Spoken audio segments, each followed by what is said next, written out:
I see them. I didn't start seeing them until after the accident. 3 months ago, a truck ran a red light and slammed into the side of my car.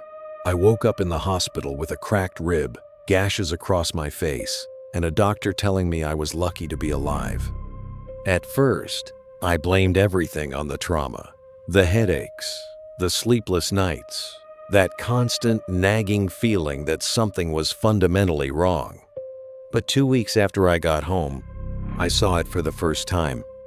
I was standing inside a gas station late at night, waiting to pay, when I glanced up at the security mirror above the counter.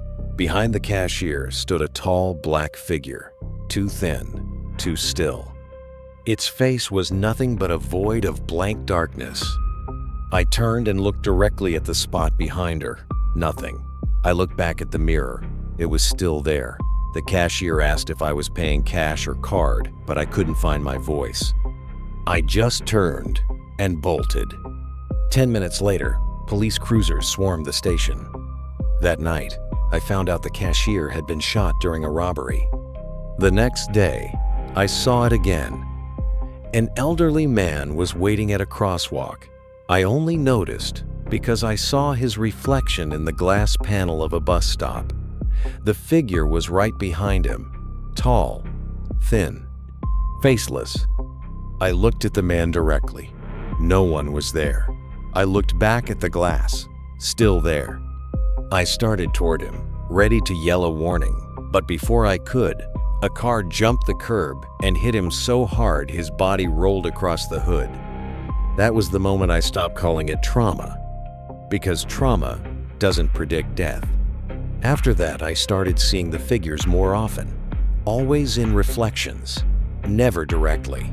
Windows, mirrors, polished metal, dark screens.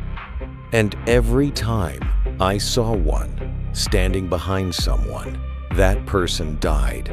Sometimes within minutes, sometimes later that night, but never later than a day.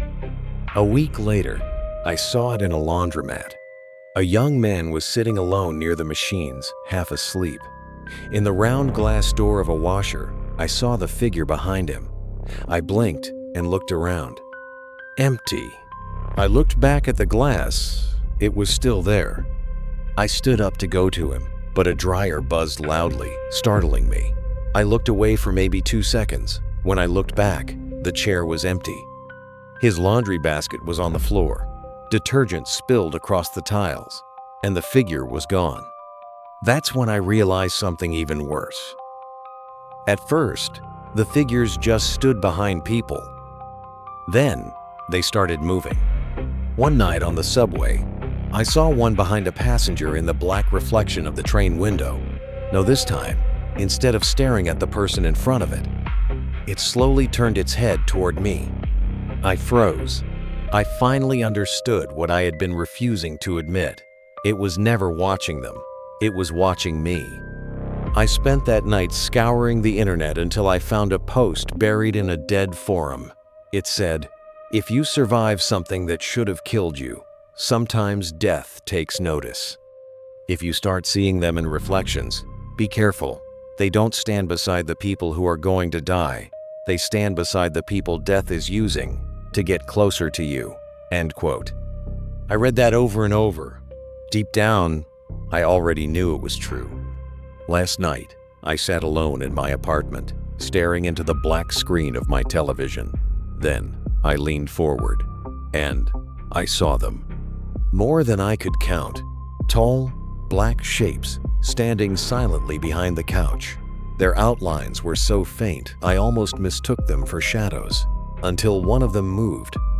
I didn't turn around. I couldn't.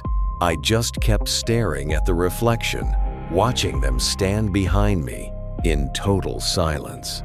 And one by one, they slowly turned their heads toward me. They aren't hiding anymore. I can hear their breathing now. It sounds like the rustle of dry leaves right against my ear. It seems my time is up. Death doesn't like unpaid debts, and I've owed it for far too long. If you're listening to this, it means I'm already gone.